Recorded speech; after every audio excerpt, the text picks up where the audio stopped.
Welcome to the podcast with your favorite cash flow guys, Mike and Blaine.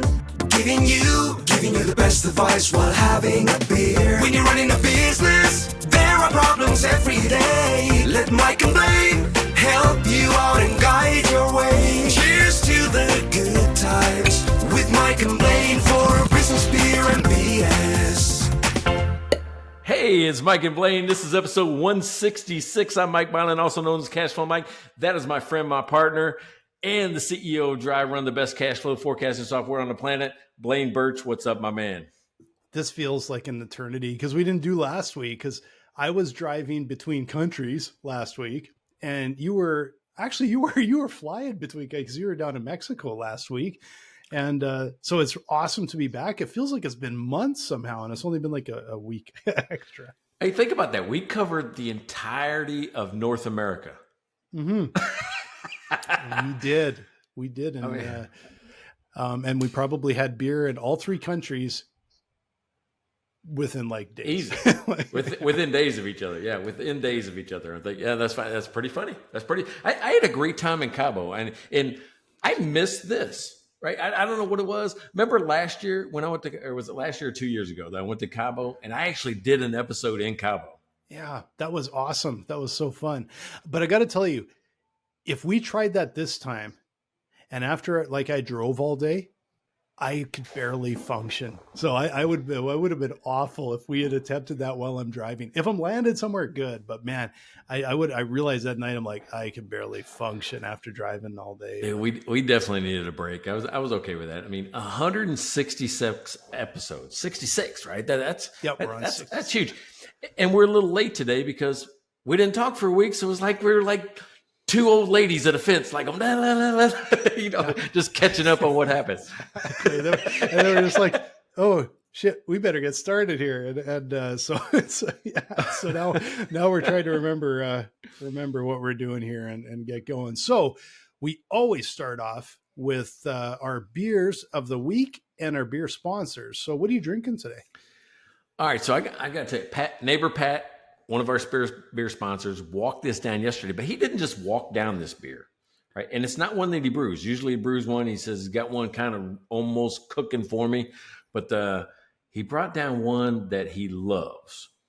And he says, I drank it a few times and it tasted flat, and then I read the instructions. So he had to come down and train me. So I got a training session on how to pour this beer last night. So if I don't do it right, Pat's going to be mad at me. So okay, what we have, and I've seen the milk stout, but I've never seen the Belgian white Nitro by Left Hand. Oh, nice. Right. Oh, I like Left Hand. Yeah. Yeah. And the reason why it was flat is that he didn't activate the nitro. He just popped the bottle and he was drinking. He's like, oh man, this tastes like shit.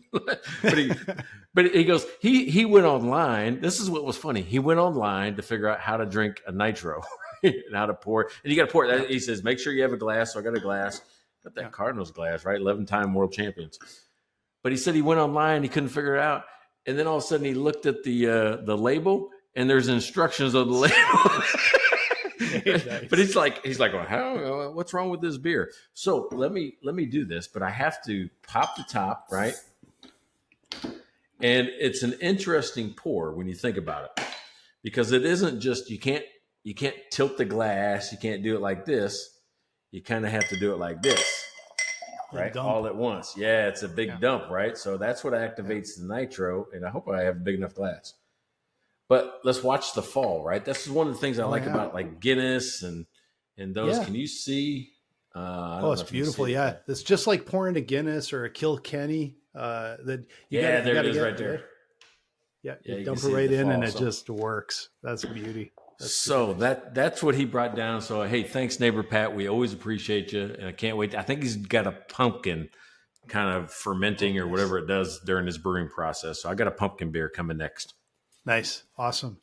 Well, so I got down to Scottsdale here and fridge almost empty. Still have to do, we did a minor beer run, got a few things, but none of them sort of matched our topic today. And I had this beer in the fridge from last year, and I thought, man, this is a terrific name for a beer. Just clever.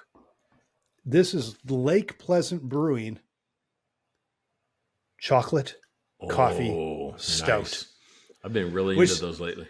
sounds delicious, but I got to say, when I looked at the can and looked at the label, I'm like, well, I think they could have come up with something a little more ingenious than just chocolate coffee stout. Yeah, I get it. It's that's what's in the can, but it is a really nice beer. So I'm actually quite enjoying it, and wanted to make sure I actually got. It's actually, oh shit, Phoenix, Arizona. I was gonna say, like, where are these guys from? I don't even know where these guys are. Okay, so I guess they're local too. So there we go. Local guys. Good on you. That's a good beer, but I would recommend doing something a little more fun with the label next time. But anyway. Whoa! A little criticism over there from Blaine Birch. Very rare, but when it comes to design, I'm always got an opinion. I just don't always share it. So. Yeah. Hey, you know who can design your training program for QuickBooks? That's Rachel Barnett over at Gentle Frog. So if you're using QuickBooks and you're like struggling, like, oh man, I just don't get it, contact Rachel, man. She's been one of our longtime beer sponsors. I mean, she buys a year at a time. So contact Rachel over at Gentle Frog. We love her and what she's doing with QuickBooks users. Oh yeah, and Larry Weinstein, he's been a sponsor forever. He's a sponsor through the end of the year. Larry Weinstein, CPA in Houston, Texas. If you need some help with your CPA in accounting, cash flow, he's the cash flow cowboy. Go talk with Larry Weinstein in Houston. He'll help you out. There you go. Hey, we got Jackie York still. We got Jackie out in Hawaii, blooming CFO. I mean, if you need a CFO, she like specializes, I think, in like landscaping, in nursery type businesses. That's what we talk about the most when I'm talking with her. So I think even her logo is like a flower, a plant. So if you're in that type of business, that industry, and you need somebody to guide you, with some good CFO advice, contact Jackie York over at Blooming CFO. And Baltimore Mike, the other Mike Milan. Thank you so much again, Mike. I love all the beer you send, and have a mild appreciation for the texts that you guys send back and forth on your football every week. And I got a kick out of some of them, but apparently, you guys just give just back and forth all week. And I think you're starting to get into some pretty deep stats here to try and bolster your view. Hey, if you notice from the text, there's only one stat that matters, right? First of all, I'll let y'all guys know that Baltimore Mike, of course, likes the Ravens, and if you know me, I like the Chiefs, right? So and that decanter up there that has stayed for at least all this year so far is called the Mike Milan Bowl. So anytime the Chiefs play the Ravens, the winner of that gets to keep the decanter, the Mike Milan Bowl trophy. And this year I won it, right? Last year I won it, and then again this year. But hey, there's another opportunity for us to play in the playoffs, right? So there's still a little bit of we could play one more time. I could still end up sending that thing to Baltimore. But his team it's just a team. He focuses on the player. He thinks that Lamar Jackson is better than Patrick Mahomes. And that's tough, right? He's super smooth. I got to tell you, when I see that guy move, when I see him pass, when I see him run, this guy is just like butter, man. He's great. Puts up a ton of stats. But the only stat that matters right now is that the Chiefs are 8-0. They have not been beat. And until they get beat, no stats by Lamar are better than anything by Patrick Mahomes because he hasn't been beat. All right. I'll buy that because that's wins are worth a lot. But again, thanks for the beer, Mike. Thanks for the beer. Hey, we had two beer sponsors kind of drop off, just not because they quit. It's just because that's the way the timing was. But I want to mention both of them in one story. I get a call this morning. I'm walking out of class. I teach over at the university and walk out of class, get a call saying, hey, can you come to Baton Rouge? This is Courtney. Courtney calling me. Can you come to Baton Rouge tomorrow? Right. So we're in Thursday. This is Friday tomorrow. Yeah. I said, well, yeah, I can come. What's up? She goes, I got you a ticket to the LSU versus Alabama game right there. It's a night game, going to be on TV at Death Valley at LSU. So nice. I'm like going, yeah. Guess who else is going to be there? Devin. biggest LSU fan on the planet. So I'm going to be able to see not only Courtney tomorrow because she was going to be there at the game anyway. Now I'm going to the game, and Devin's going to be there. So I want to say, hey, I'm a big LSU fan tomorrow. And I know my cousin Angie and cousin Joe and Lisa, they're all going to be mad at me. They're all Alabama fans.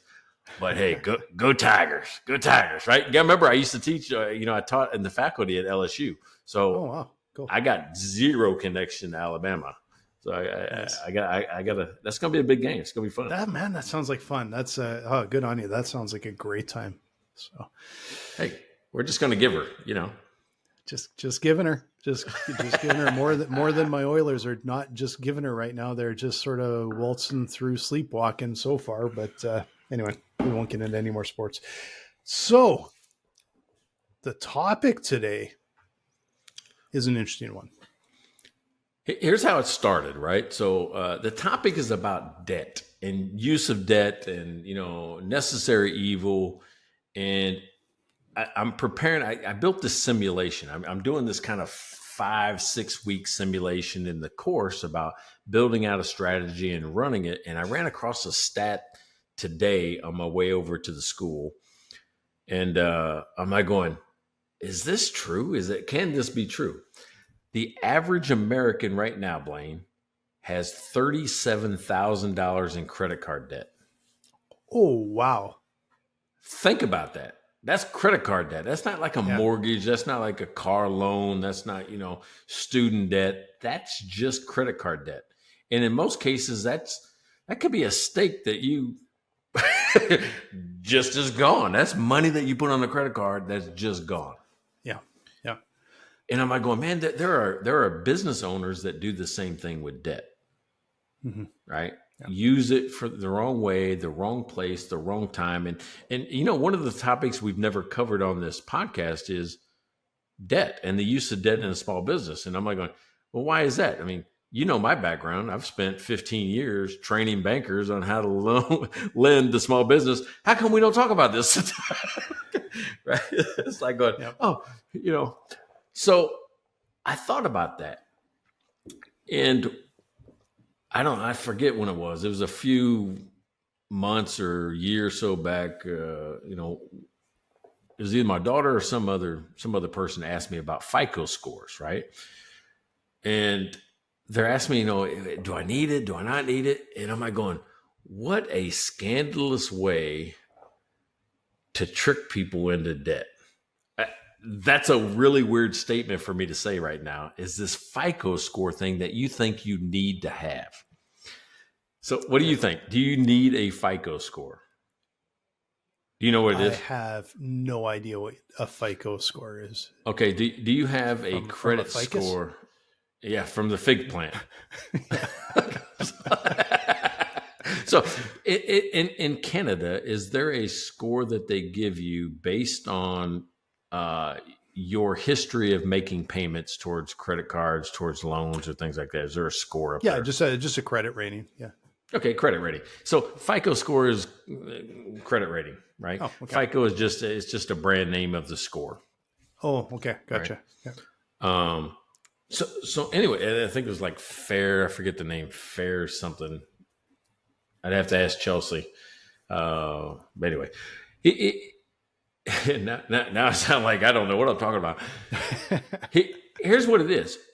In order for you to get a loan, to get a credit card, to get debt, they're going to go check your FICO score. Well, how does a young person, like it's in college or whatever, it doesn't have one, right? And the score is calculated anyway. It starts at like 350 and goes to 860 or something, or 0, and then the next step is 350. It's like a weird setup of it doesn't make sense. We like 1 to 100, right?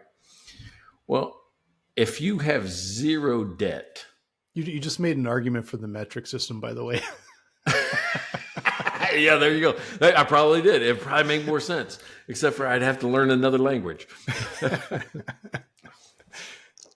So, but if you have 0 debt, you're penalized from getting any debt because you don't have this FICO score. And the only way to get the FICO score is to get debt.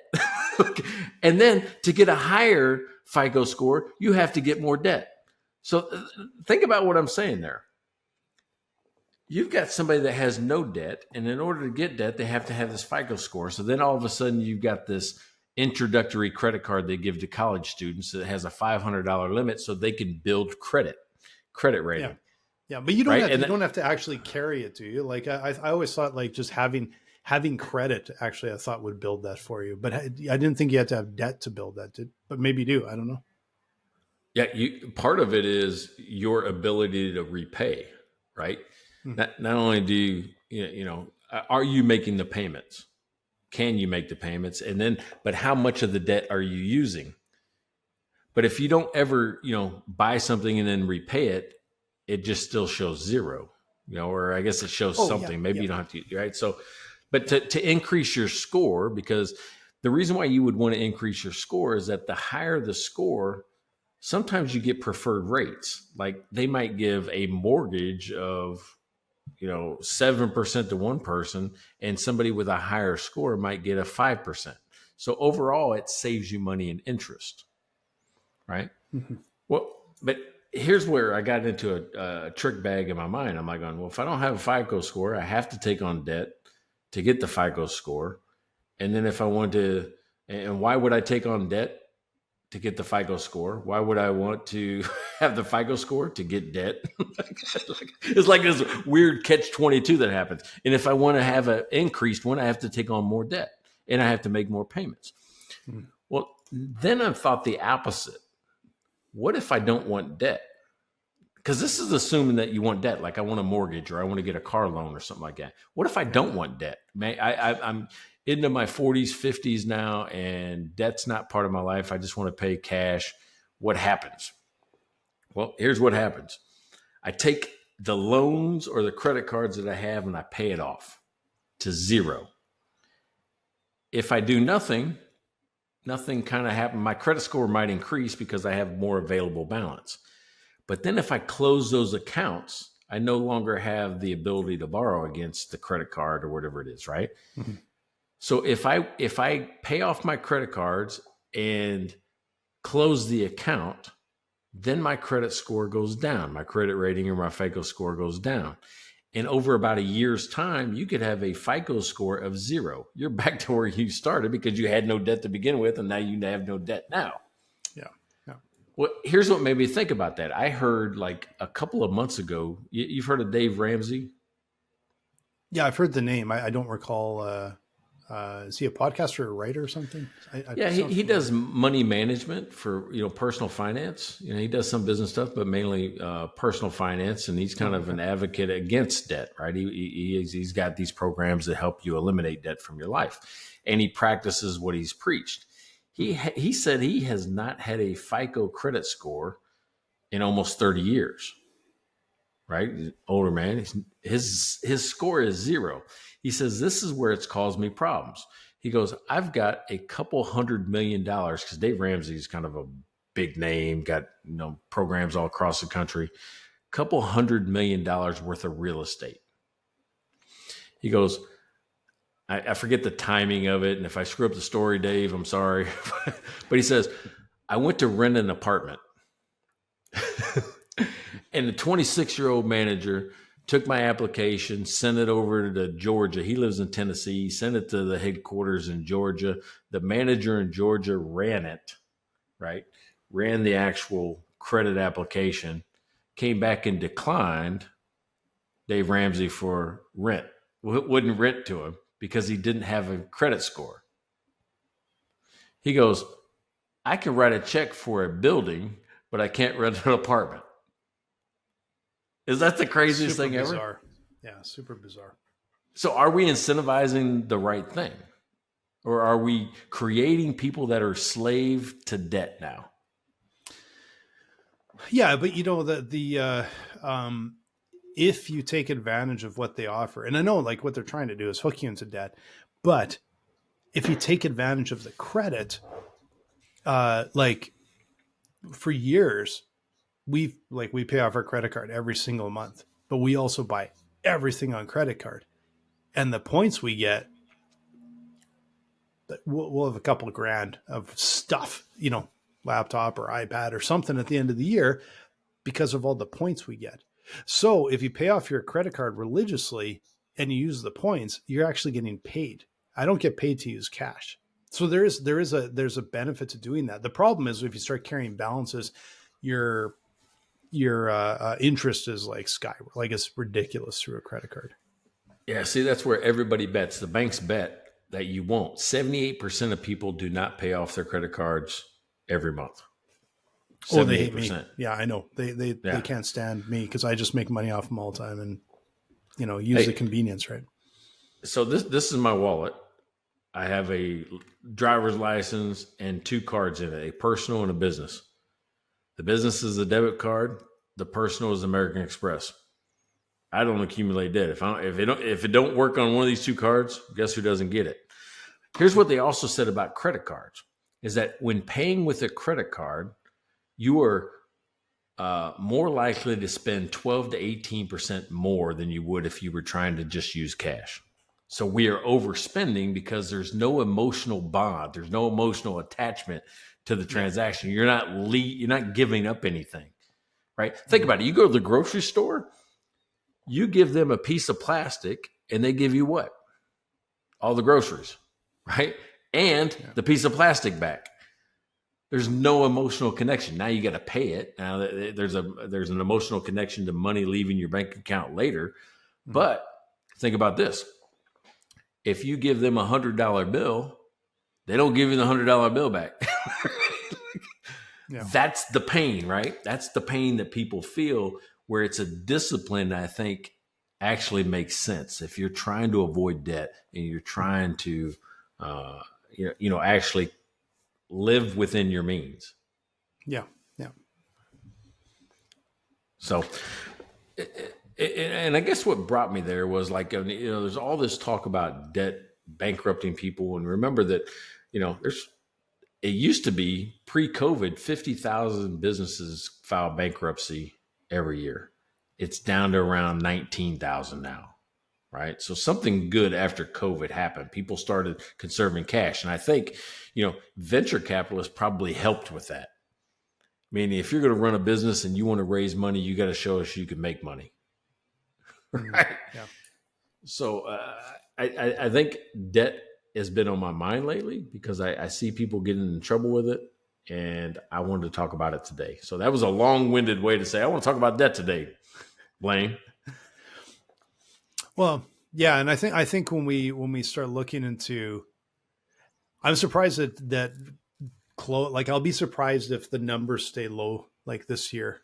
At the end of the year, I'd be curious to see because I know up in Canada, it feels like there's a lot of places finally ran out of gas because they accumulated a lot of debt through COVID. And that was the only way to stay alive. That was like they closed down that day, or they try and fight, keep the fight going for another day. But then when they get hit with inflation, but they can't necessarily raise their prices as much and everything else, there's a lot of places that have disappeared over the last year or this year, really. So, so it's a challenge in business, like to take on debt. Sometimes in business, it's just hanging on, right? And then other times it's taking on debt puts for stuff that isn't really necessary or doesn't help you grow, doesn't help you expand the business. It's a tricky balance, right? Yeah, I mean, and I'm not saying all debt is bad, right? But if I'm, if I got to finance a steak dinner versus finance a house, there's a big difference there. Taking on debt for the house, something that generally is going to appreciate in value or increase in value.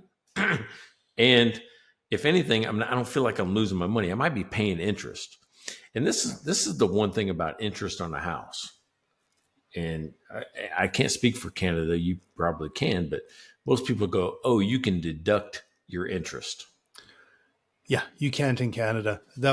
I'm quite jealous with what you guys can do down here because you can deduct that interest in Canada. Don't be, because the myth behind it is 92% of the people in America don't itemize their taxes. They use the standard deduction. They keep raising the standard deduction, which actually makes it easier to file your taxes, but it makes the interest expense just an expense because they say, hey, listen, if your itemized deductions don't, don't exceed 24,000 or 20, whatever the number is for a married couple, or a single person is like 14,000 or 12,000. I can't remember the exact number, but if you don't have enough itemized deductions to exceed that number, then you have to take the standard deduction, which means you don't have to show proof of the interest. They're going to give you that anyway. Okay. Right. Yeah. 92% of the people, when they file their taxes, that means there's only 8% of the people the interest even matters. And guess what? 8%, the people that have higher incomes, wealthier. Yeah. So anyway, that's a, boy, we got way off topic, and maybe it's not, because, people are planning for taxes. People, that's been on my mind. But in the second part of this episode, I kind of want to talk about how debt should be structured in a small business. But hey, before that, what's your take on business debt? When you say, hey, listen, sometimes it's necessity, sometimes it's for growth. You got anything? What's your take? Yeah, it's there's not a lot of there's not a whole lot of businesses out there that can probably start and grow and scale the way they want to without using capital, without having some debt. And I think when it's used correctly, it's critical. Like, there's a lot of businesses. There's a ton of businesses. They can't even exist. They wouldn't exist. You can't, we wouldn't be able to go down to whatever's down the street here because they just don't have that kind of money. They have to have debt to get started. Right. But then I also think there's a lot of companies that maybe aren't really keeping a tight eye on things and keeping track of things, and putting a lot of money that they don't need to, and end up taking on debt to cover things that they probably don't really need. Almost like you said, the person that's kind of, throw the steak dinner on or whatever, right? So it can be a very critical, useful, and absolutely necessary tool. And then there's other times where it can kill a business, right? Yeah, I think that is right. So, I mean, that's where it comes back to me. Like, I've tried very hard in all of these businesses not to accumulate debt. I've gotten a line of credit in each of them. I've got a line of credit now for Cash Flow Mike, zero balance. I've used it one time, and that was because I took a risk on something, and then I immediately paid it off as soon as it paid in, as soon as it cashed in. Yeah. It was to finance a project, and then as soon as I got paid for the project, paid off the line of credit, and it was very small. But for me, I think if you practice this rule of having 3 to 6 months operating expense just in reserve, it eliminates a lot of the need to accumulate a credit card balance for just consumables, right? Mm-hmm. And I say consumables like, I need printer ink. I need this. Because there's a tendency of, if it's on the credit card and you're like, I just won't pay that much on it. I'll just pay half of it this month. I'll just, you know how we are? You're like, I just pay a little bit of it this month or that. And by the way, I am not naive enough to know that credit card debt is the one thing people don't want to talk about. Just don't. Yeah. Right? Everybody's like, I'm not going to say anything about how much I owe, because it's one of those things. That's one of the taboo subjects of the world, is how much we owe on credit cards. But it happens because I don't know if it's a little. I'm going to say, from my personal point, it's lazy. Like, just use a credit card, put it there, I'll pay it when I get to it. But then that happens a couple of times over, and I'm like, oh shoot, I owe a couple $1,000s on here all of a sudden. Then I pay it off. Yeah. But I get lazy with it. I am way too cheap for that. Like, I am not giving the bank a nickel more than I need to. So like I said, I'm the one where I'm like, I want my points and I'm paying this off, because it's kind of a trick about it. Right? That's why I use these two. Two, there's no credit involved. If I can't pay for it, I don't buy it. Yeah, but if you do have the cash there, you are giving away money. You are, like, if you're disciplined and you actually are giving away money, and it can be a lot, like for business expenses, especially, even personally, like we try and put everything we possibly, and I'm not saying, because maybe this doesn't work for everybody. I will put every single thing that we have to pay for on credit card if I can, and we pay it off every month, because the points pile up and it adds up to a lot of cash by the end of the year when I'm not paying cash. Everything is running through and accumulating points. So you have to be disciplined, of course, to do it, but it makes me money, and it makes quite a bit of money. No, it does. I mean, like this American Express right here, I bought those chairs with points. It definitely will. I mean, it definitely will make you some money. I run all my basic expenses. If I get gas, if I get beer, I buy it on the American Express. All of it. Yep. All of it. Yep. But to me, that's saying if I don't have the cash, then I'm not buying the beer. I'm not buying the the new sweatshirt or whatever I want. Yeah, it's just to me, I use it for convenience and points and nothing more. But it has to be like it's paid off, right? Yeah. So check this out, right? Remember, I'm going to Baton Rouge tomorrow. That's 1 day notice on a plane ticket. You know what those cost? Ooh, yeah. And because it's not only Baton Rouge and I can't fly into Baton Rouge, that ticket was $1,000. So I had to go to New Orleans, right? I have to go to New Orleans one way, $1,000 one way to get to Baton Rouge. I have to go to New Orleans and drive up. I can't drive up because Tulane and some other colleges down in New Orleans are having their homecoming. There are 0 rental cars 1 day in advance in New Orleans. So when I go to New York, I use this company called Black Lane. And it's just it's better than Uber because you schedule, I'm going to be at the airport at this time, and they'll give you a nice car and they'll give you a ride. So it's like a car service. And I use it in New York because it's super easy. It's, so I'm like, I wonder if Black Lane's in New Orleans, because I didn't know how to get from New Orleans to Baton Rouge. It's about an hour drive. Black Lane's in New Orleans. They'll drive me up to Baton Rouge. And so that's the most expensive part of my trip is the drive. But I would have rented a car anyway, and it was about the same price. I was able to do this. I had enough points on Southwest. I got the flight for free.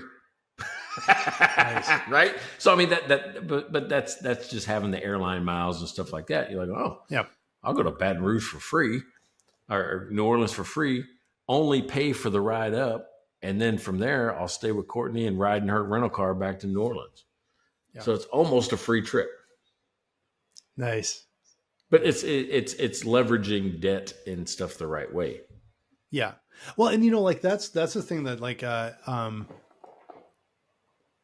it's for people in their personal lives, but it's also again business owners. The vast majority of business owners I've talked with start their business because of identifying a problem or a level of expertise or whatever.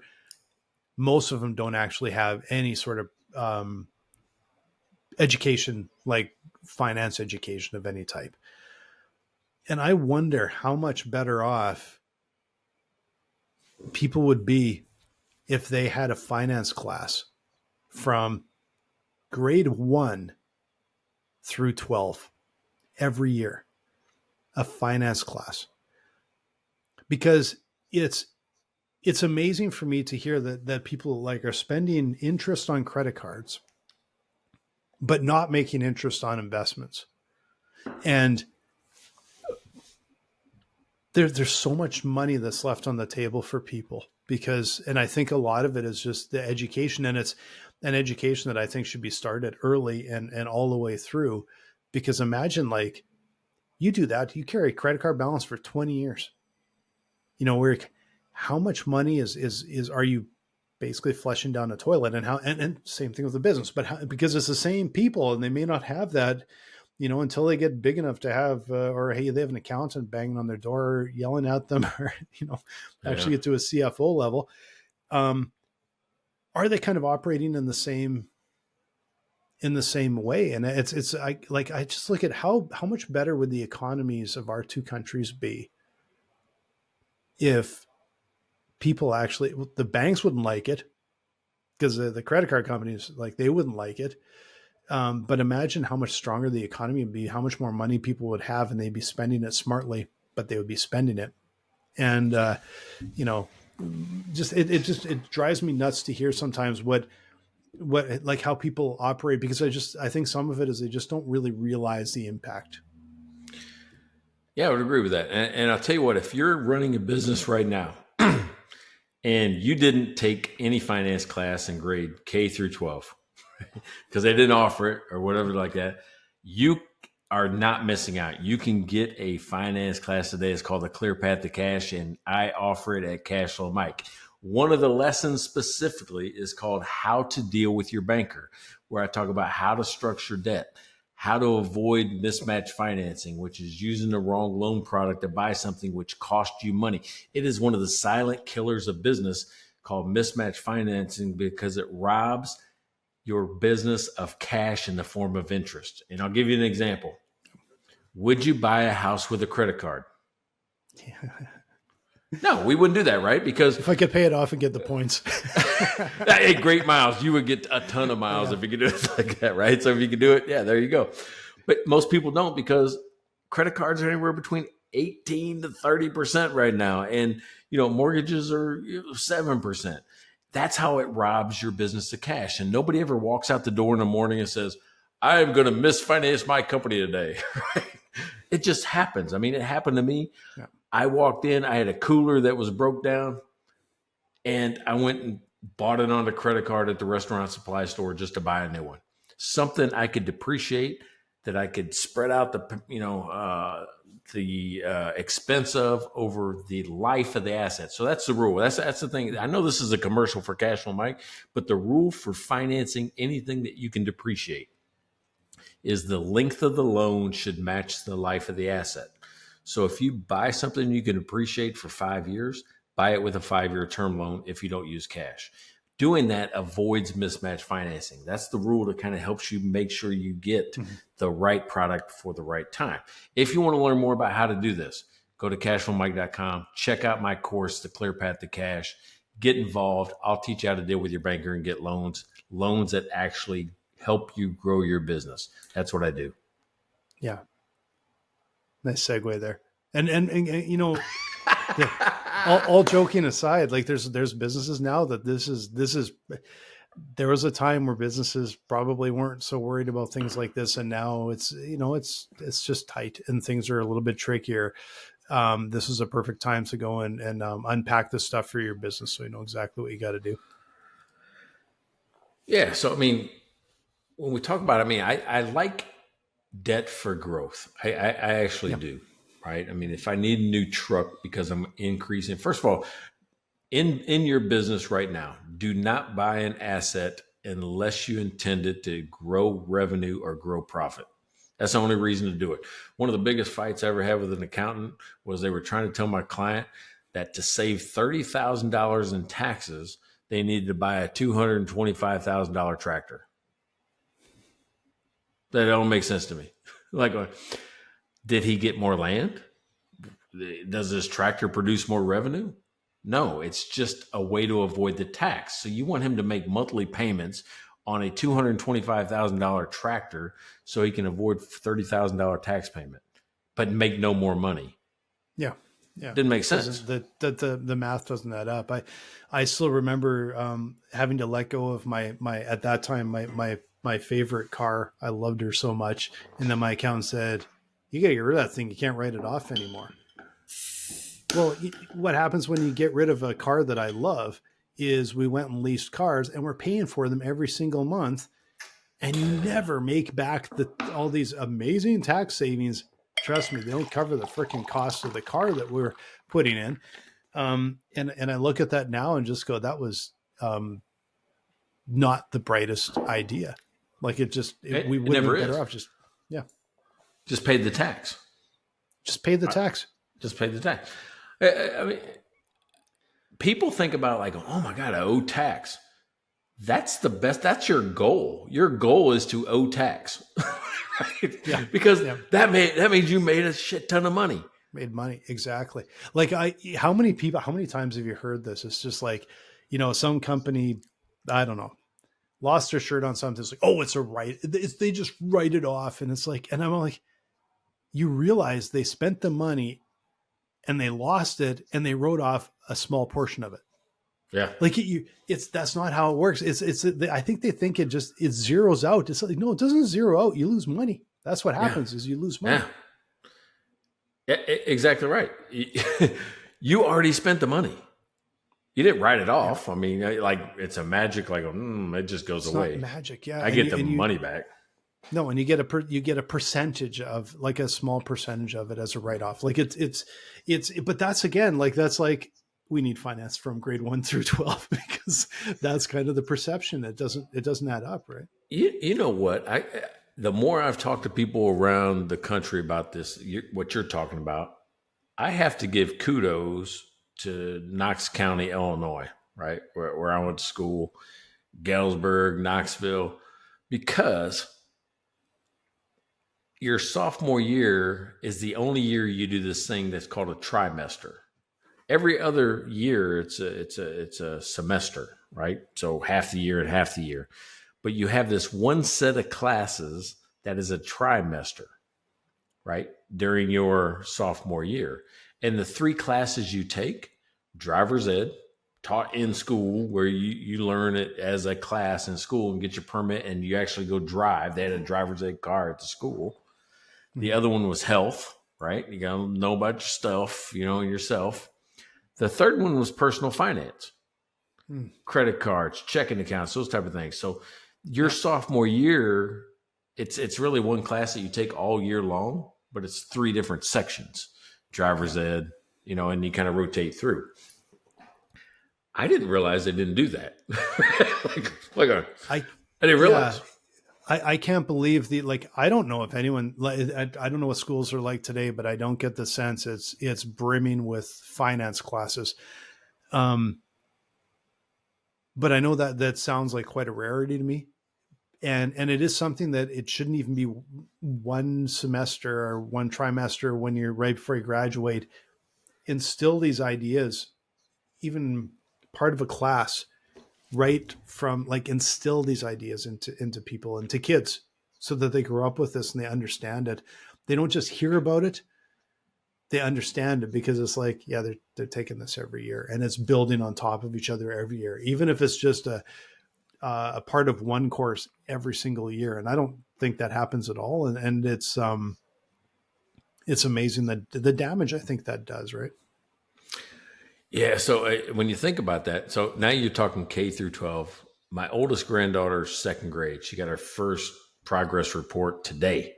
As a matter of fact, straight A's, right? And now you're like, 2nd grade. You're right.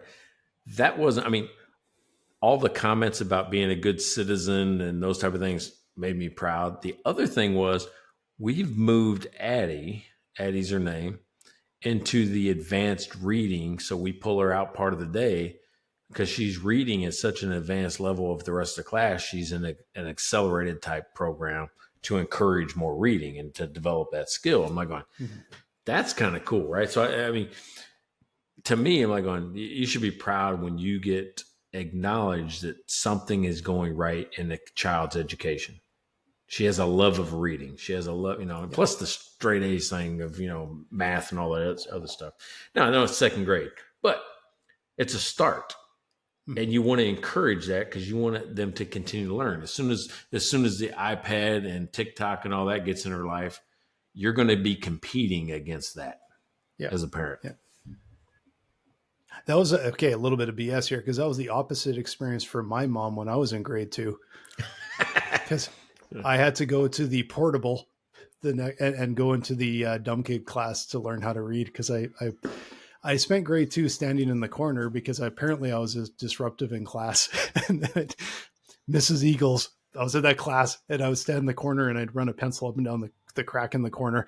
And at the end of the year, it turned out I couldn't really read. But then my mom noticed that my cousin, who's the same age as me, could read. And then she went and talked with the school. And then suddenly I'm in the portable with the other kids that couldn't read. Hey, you speaking of, BS, when you say things like grade 2, my mind went instantly to Trailer Park Boys, where the guys are like, I'm going to get my grade 10 soon. And he's like 40 years old. I'm working on my grade 10. Yeah, it was Ricky. Yeah, it was Ricky. So you know exactly what I'm talking about. Like, I'm working on my grade 10 right now. Maybe get my grade 11. Yeah. Yeah. For those of you out there that are going to, chuck shade my way, I do have a couple of different degrees, and so I'm not like I did learn how to read, and I did progress from grade 2, but I was neither, probably straight A nor I got the disruptive in class thing, I think so. But anyway. Yeah. Hey, that's how it goes. Sometimes you just got to stick to your knitting, man. If you're not a reader, you're not a reader. Slip that one through.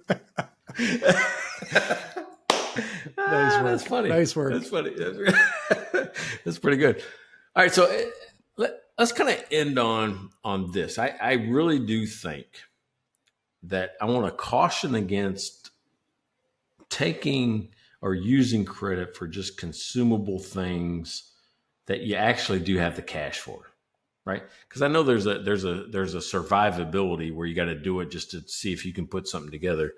But if you got the cash, use the cash, right? I mean, for consumable little purchases.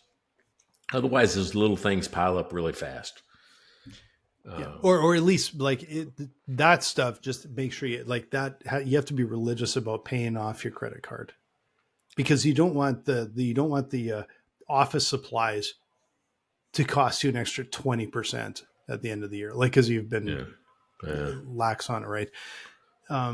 But I totally agree. Like there's points where capital, like to kick off, to get started, to grow, to survive. That's different. But man, if you can, you want to be in the black at the end of the year. And exactly like you said, Mike, like if you're paying some tax at the end of the year, that's because you actually were profitable at the end of the year. You made some money. You did things right. You did things right. If you're if you're getting to the end of the year and you owe cash every year, I don't think that's typically the best idea. Yeah. So if you think about debt in levels, right? The base level, there's two different versions of it, but one is what we call gross fixed assets. That's your stuff. That's your equipment. That's your vehicles. That's your buildings. Always, if you're not paying cash, use a term loan for that. Your inventory, your what they call base level working capital. And I guess I didn't tell you, when I say use a term loan, most people don't know where they calculate the payments from. They're going to look at your EBITDA, right? Which is earnings before interest, taxes, depreciation, and amortization. EBITDA is another word for cash flow. What's the real cash coming through there? That's how they determine how much you can afford. So in just a rule of thumb, look at your EBITDA and multiply it by 3. That's about the max you're going to get in debt, right? That max they're going to give you in a long-term loan. Now, if you already have a long-term loan out there on your business books, subtract that. So don't think, oh, I'm going to get $1 million and ask for $1 million. Oh, you got $500,000 already that you owe. No, your debt ceiling then becomes $500,000, right? So it's what you already have plus that. So EBITDA is about how much you can afford to pay. That's kind of a quick podcast rule of thumb. Yeah. The second level is kind of for like inventory or payroll, what I use for payroll, those working capital, but it's called permanent working capital. And believe it or not, you can actually get a term loan for your inventory. And if you do it right, you'll only ever have to pay for your inventory once. You'll buy it the first time. And then after that, every time that somebody pays for the inventory or you sell it to them, you take their money and replace it and then work with what's left. If you do that, you're going to use the customer's money to replace your inventory time and time again. You only bought it one time. The third level, notice I haven't said credit card yet. I said term loan. The third level is where you use your line of credit. And this is for those to meet peak demand. Peak demand is like going, maybe I sell beer at the bar. Well, I got beer day, the Super Bowl's a big day, 4th of July, Cinco de Mayo, those are big days. I buy the extra stuff with my line of credit. And as soon as the customer gives me the money, I pay off the line of credit. If you just follow that, that's the basics, the foundation that every business needs. Notice I didn't say credit card. I guess you could use credit card for the seasonal stuff if you treat it like a line of credit. Yeah, like I would use a credit card for the small expenses, but again, it's a hard set rule. You pay it off every single month. You take your points. You're happy with it. So, your monthly software, your office supplies, your small things like that, pay it off religiously every single month, and take your points and be thrilled with that. But if you're carrying that credit card cost, you're paying way too much. You're paying interest, like big interest on all of this stuff. That's the opposite. That's it's just bleeding cash then. That's right. You can't put every fiddle hopper on a credit card. You gotta really actually. Unless you want to buy the fiddle hopper on your points. Are you gonna try to sneak it in? I was planning to, but anyway, you man, hey, the punch. You beat me like 7 in a row. If you don't know what we're talking about, like it's the first time I ever listened to this. Hey, by the way, you said you had somebody you knew watch the first one and the last one. Yeah, no, I met with the CFO this week, and he mentioned that he watched our first episode and the last one. I thought that was, first of all, like, oh man, that first one was probably pretty tough to watch, but because I'm assuming we've gotten better since then. But I just thought it was kind of fun that he watched the first and the last, so that was kind of neat. Yeah, so maybe that's a challenge to you people out there, right? Anybody's listening, say, go watch the first one and tell us what you think is different. Put it on Facebook, just say, hey, listen, here's what I noticed. And maybe we were better then, and we should go back and look. Because I told Blaine, I'm like going, it had to be terrible. I can't even remember what we talked about. I have no idea. All I know is like I'm sure we didn't have a jingle. We had nothing. We were just like sitting in the basement during COVID, probably just talking. Yeah, absolutely. I got to tell you what, I missed you, man. I missed you. Me too. I'm glad you're back. Fun. I'm glad you're down in the U.S. January, I'm coming to Phoenix. Don't forget. That's going to be awesome. Yeah, when I get the flyer, I'll send it to you so you can come over for that. It's a day long. By the way, be looking out for this.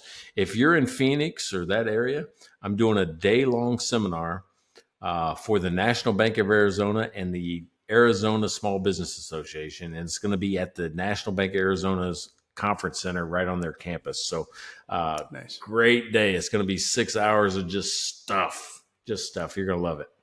Nice. Awesome, man. Yeah, I can't wait to see you guys. That's going to be so much fun.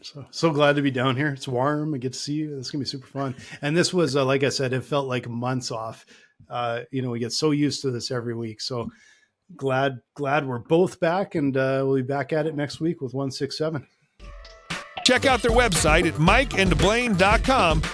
Then subscribe to the podcast and buy these guys a beer.